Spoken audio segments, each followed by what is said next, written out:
First time in his life, Baro is offered something he has unconsciously desired, a perfectly structured world, a world of rules, a world of order, a world of predictable outcomes, a world where he can score, a world where he can thrive.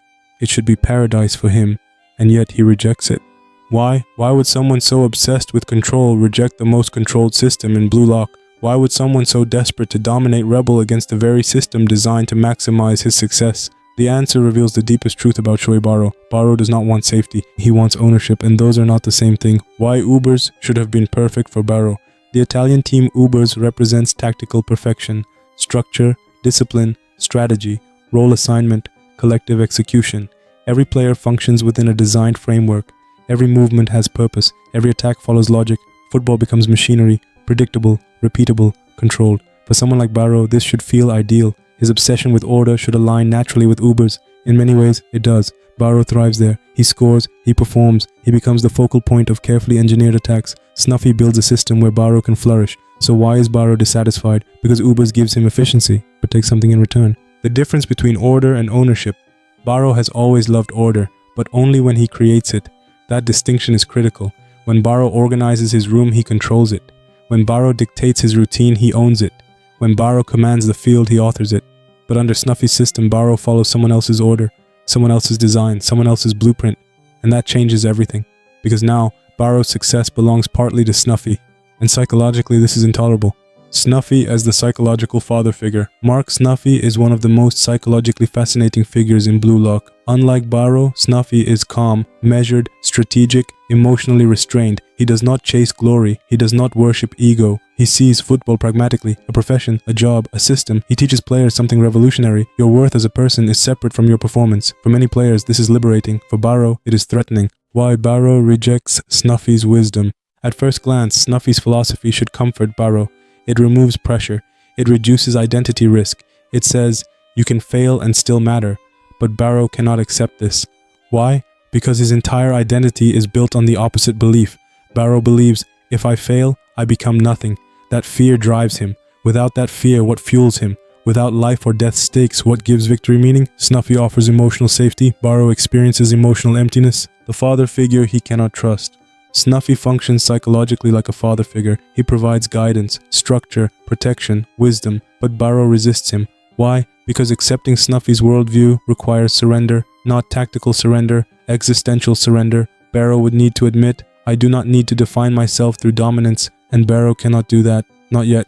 Because if he lets go of that belief, what remains? Who is he? Without kingship, without ego, without desperation, what identity survives? He doesn't know, so he clings tighter. The golden cage. Snuffy builds Baro a perfect environment, a tactical machine designed to maximize Baro's scoring ability. Every pass serves him, every movement supports him, every system elevates him. Baro should be ecstatic, and yet something feels wrong, because Baro begins to realize, I am succeeding, but this does not feel like my victory. This is the golden cage, a prison disguised as privilege.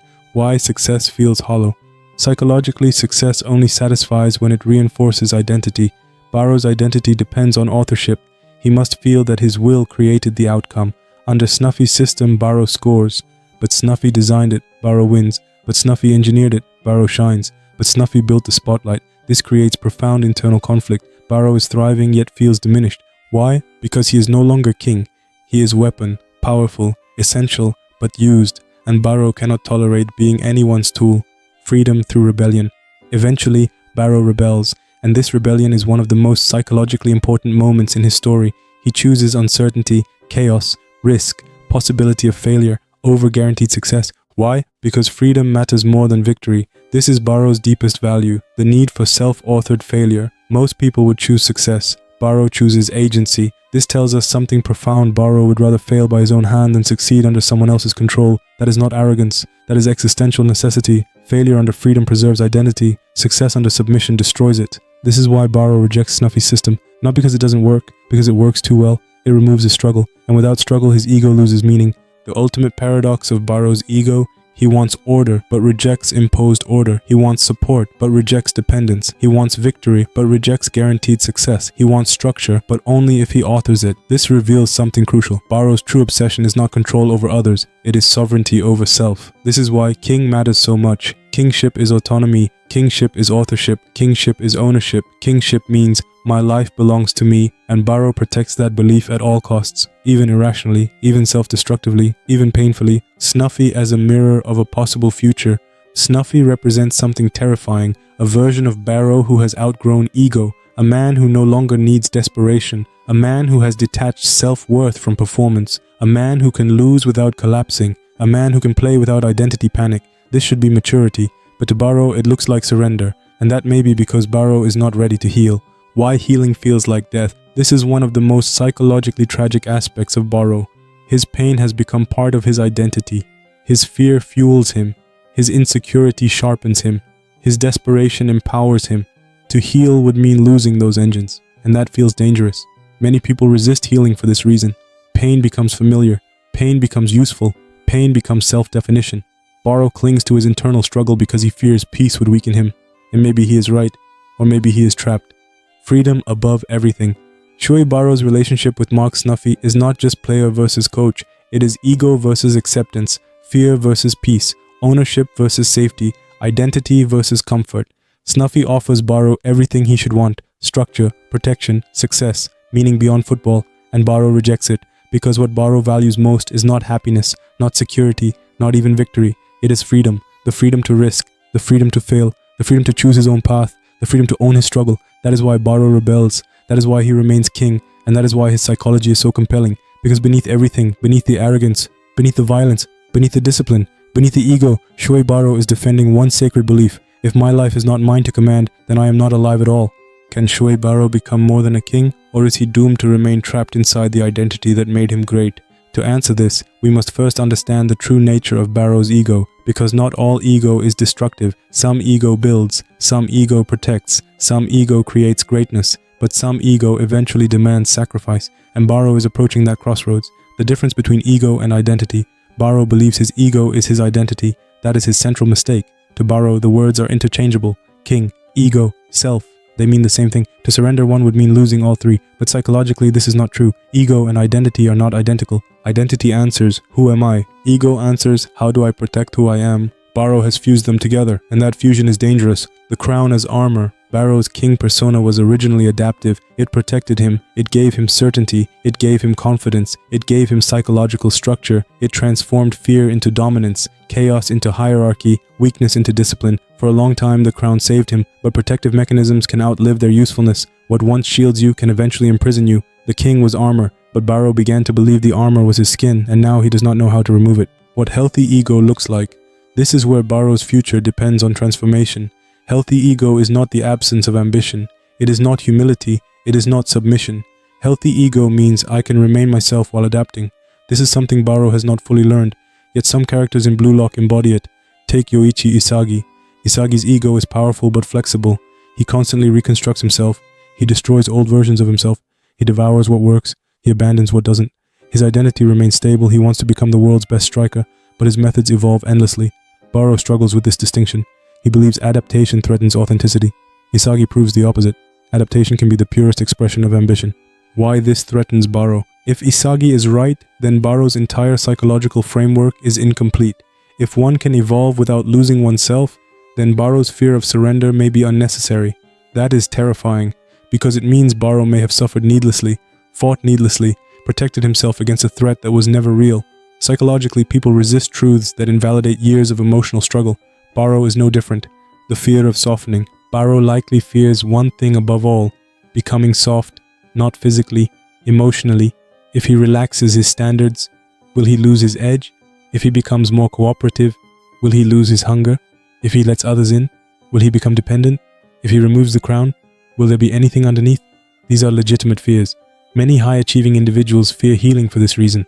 They worry their pain is the source of their greatness, that their insecurity fuels excellence, that their suffering sharpens performance. Baro embodies this perfectly. Pain is fuel. Baro's ambition is powered by discomfort, fear of insignificance, fear of weakness, fear of being ordinary. These fears hurt him, but they also propel him. So what happens if those fears disappear? Would Baro become weaker? Would he lose intensity? Would he lose purpose? Perhaps. Or perhaps he would become freer. The possibility of integration. True growth for Baro may not require abandoning kingship. It may require redefining it. This is psychological integration, not destruction, not surrender. Integration. What a mature Baro might look like. Imagine a Baro who says, I am king but I do not need others beneath me. A Baro who can pass strategically, adapt willingly, accept help, trust others, without feeling diminished. A Baro whose confidence no longer depends on domination. A Baro who can lose without identity collapse. A Baro who can evolve without fear. That would be true sovereignty, because true kingship is not control over others, it is mastery over self. Internal authority versus external authority. Young Baro needs others to acknowledge him. Mature Baro may not. Young Baro demands witnesses. Mature Baro may simply know his own worth. Young Baro seeks superiority. Mature Baro may seek excellence. This shift would change everything, and it may already be beginning, slowly, subtly, painfully. The tragedy, if he cannot change.